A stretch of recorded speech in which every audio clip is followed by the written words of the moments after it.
Hello বন্ধুরা, আজ আমি আবার তোমাদের কাছে একটি নতুন ভিডিও নিয়ে চলে এসেছি। তোমরা যারা আমার পূর্বের ভিডিওটি দেখেছো সমস্থিতি সম্পর্কে, সেই সমস্থিতি ভিডিওটি যারা দেখে থাকবে তারা এই সমস্থিতি সম্পর্কে এই মতবাদটি আরো ভালোভাবে বুঝতে পারবে বা উপলব্ধি করতে পারবে। সেই সমস্থিতি বিষয়টি আমি একটু আলোচনা করে দিচ্ছি। যে সমস্থিতি সম্পর্কে আমি কি বলেছিলাম, যে আমাদের পৃথিবী পৃষ্ঠের ওপর এই পর্বত, মালভূমি এবং সমভূমি, এই যে বিভিন্ন উচ্চতার ভূভাগগুলো রয়েছে, এরা সবাই একে অপরের সঙ্গে একটি সমস্থিতি বা একটি সাম্যাবস্থা বজায় রেখে অবস্থান করছে। এই ভারসাম্য বা সাম্য অবস্থা বজায় রেখে অবস্থান করার বিষয়টিকে বলা হয় সমস্থিতি। সেই সমস্থিতি সম্পর্কে আজ একটি তত্ত্ব নিয়ে আলোচনা করব, যে তত্ত্বটি 1855 সালে জি.বি. এইরি ভাসমানতার নীতির ওপর ভিত্তি করে তার এই তত্ত্বটি দিয়েছিলেন। তত্ত্বটি কি, চলো দেখা যাক। দেখো, সমস্থিতি সম্পর্কে এইরির মতবাদ। এইরি কি বলেছেন? এইরি বলেছেন যে আমাদের পৃথিবী পৃষ্ঠের ওপর যে পর্বত, মালভূমি, সমভূমি, নিম্নভূমি, যা ধরনের ভূমিরূপ আমরা দেখতে পাই, এরা সবাই একই ঘনত্বের পদার্থ দ্বারা গঠিত। একই ঘনত্বের পদার্থ যুক্ত, কিন্তু তারা সবাই, অর্থাৎ তাদের সবার নিম্নাঞ্চল কিন্তু আলাদা। তাদের সবার নিম্নাঞ্চল ভিন্ন। অর্থাৎ তার তত্ত্বের একটি মূল কথা হলো যে সমান ঘনত্ব এবং অসমান নিম্নাঞ্চল। তার এই তত্ত্বটি সম্পূর্ণরূপে ভাসমানতার নীতির ওপর নির্ভরশীল। অর্থাৎ কোনো বস্তু যে একটি নির্দিষ্ট পদার্থের উপর ভেসে থাকে, তা সেই রকমভাবেই আমাদের পর্বত, মালভূমি এবং সমভূমিগুলি এরা সবাই একটি নির্দিষ্ট তলের উপর ভেসে আছে। এরই বলেছেন যে মহাদেশীয় ভূত্বকের যে বিভিন্ন অংশ, অর্থাৎ বিভিন্ন পর্বত, মালভূমি, সমভূমি, নিম্নভূমি, এরা সবাই অ্যাস্টেনোস্ফিয়ারের ওপর একটি চাপ প্রয়োগ করে ভেসে আছে। তিনি বলেছেন যে তাদের সমুদ্রপৃষ্ঠ থেকে তাদের উচ্চতা যত বেশি হবে, তার নিম্নাঞ্চল তত গভীর পর্যন্ত বিস্তৃত হবে। অর্থাৎ যার উচ্চতা যত বেশি, তার নিম্নাঞ্চল তত গভীর পর্যন্ত বিস্তৃত। আমরা এই চিত্রের মধ্যে দেখতে পাচ্ছি যে এটা যদি আমি সমুদ্রপৃষ্ঠ ভাবি, তাহলে এখান থেকে এই বস্তুর উচ্চতাটা যেমন বেশি রয়েছে, এর নিম্নাঞ্চলও একই রকম ভাবে ততটাই বেশি গভীর পর্যন্ত বিস্তৃত। আর যে তলের উপর চাপ প্রয়োগ করে এটি ভেসে আছে, সেই তলটিকে তিনি বলেছেন শিখর অঞ্চল বা রুট জোন। তাই তার এই থিওরি বা তত্ত্বটিকে বলা হয় মাউন্টেন রুট হাইপোথিসিস। কেন? কারণ উচ্চতা বাড়ার সাথে সাথে তার গভীরতার সঙ্গে একটা প্রত্যক্ষ সম্পর্ক রয়েছে। অর্থাৎ উচ্চতা যত বাড়বে, গভীরতাও তত বৃদ্ধি পাবে, এবং প্রত্যেকটি ভূমিরূপ সমান ঘনত্বযুক্ত পদার্থ দ্বারা গঠিত হবে। আর কি বলেছেন তিনি? তাহলে রুট জোনের ধারণা দিয়েছেন। আবার তার এই তত্ত্বটিকে তিনি প্রমাণ করার জন্য দুটো পরীক্ষা করেছেন।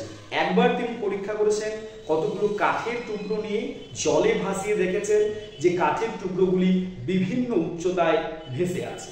আরেকবার তিনি পরীক্ষা করেন কতগুলো লোহার টুকরোকে নিয়ে পারদে ভাসিয়ে দেখেছেন যে একই ঘটনা ঘটছে, অর্থাৎ সেই লোহার টুকরোগুলো বিভিন্ন উচ্চতায় ভেসে রয়েছে। এর থেকে তিনি সিদ্ধান্তে উপনীত হন যে পর্বত, মালভূমি, সমভূমি এবং নিম্নভূমিগুলি এরা বিভিন্ন উচ্চতায় যে রয়েছে এবং তাদের গভীরতাও বিভিন্ন উচ্চতায় রয়েছে।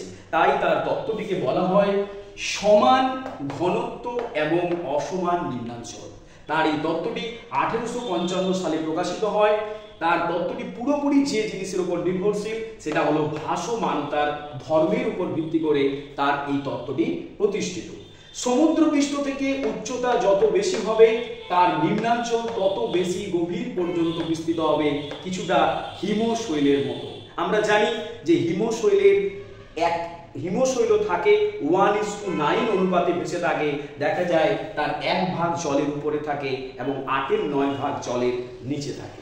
তিনি বলেছেন যে তার এই যে উচ্চতা এবং গভীরতার সম্পর্কটি কিছুটি হিমশৈলের মতো, অর্থাৎ 1:9 অনুপাতে থাকবে।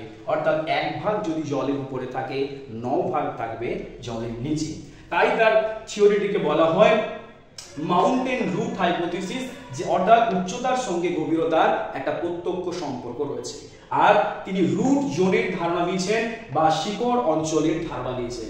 শিকড় অঞ্চল বা রুট জোন কি, অর্থাৎ প্রত্যেকটা ভূমিরূপ যে তলের উপর সমান চাপ প্রয়োগ করে ভেসে আছে, সেই সমান চাপযুক্ত তলটিকে তিনি বলেছেন শিকড় অঞ্চল, যেটি প্রত্যেকটি ভূমিরূপের আলাদা আলাদা লক্ষ্য করা যায়।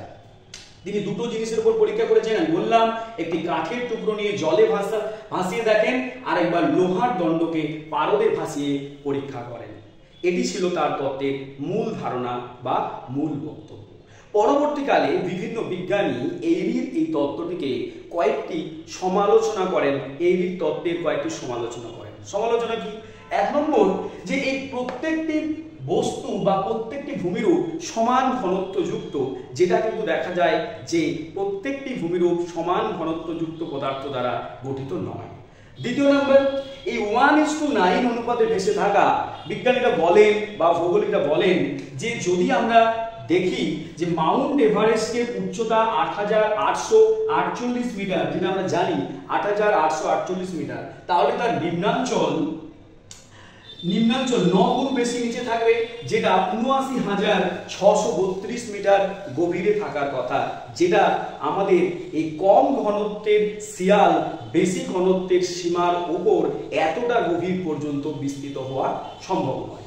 দ্বিতীয় নাম্বার, গভীরতা বৃদ্ধির সাথে সাথে আমরা জানি যে প্রতি 32 মিটার গভীরতা বৃদ্ধির সাথে সাথে 1 ডিগ্রি করে সেলসিয়াস বৃদ্ধি পেতে থাকে। তাহলে এই এত গভীরতায় উষ্ণতা যে হারে বৃদ্ধি পাবে, সেই গভীরতায় পদার্থের কঠিন থাকা সম্ভব নয়। তৃতীয় নাম্বার, গভীরতার সাথে উষ্ণতা আর একই ঘনত্বের পদার্থ দ্বারা গঠিত হতে পারে না। আর মাউন্ট এভারেস্টের উদাহরণ দিয়ে যে বলেন যে যদি 1 ভাগ যদি জলের উপরে থাকে এবং 9 ভাগ যদি জলের নিচে থাকে, সেই 9 ভাগ গভীরতা জলের নিচে থাকা সম্ভব নয়। কিন্তু যদিও এইরির তত্ত্ব সমালোচিত হয়েছে, তাও সমস্থিতি সম্পর্কে এইরির এই প্রয়াস অতুলনীয়। ঠিক আছে, ধন্যবাদ ভিডিওটি দেখার জন্য। তোমরা তোমাদের বন্ধুদের মধ্যে ভিডিওটি শেয়ার করো। এটি তোমাদের ক্লাস 11-এর একদম সেকেন্ড সেমিস্টারের প্রথমেই রয়েছে। তোমরা বই খুললেই দেখতে পাবে প্রথমেই রয়েছে সমস্থিতির ধারণা।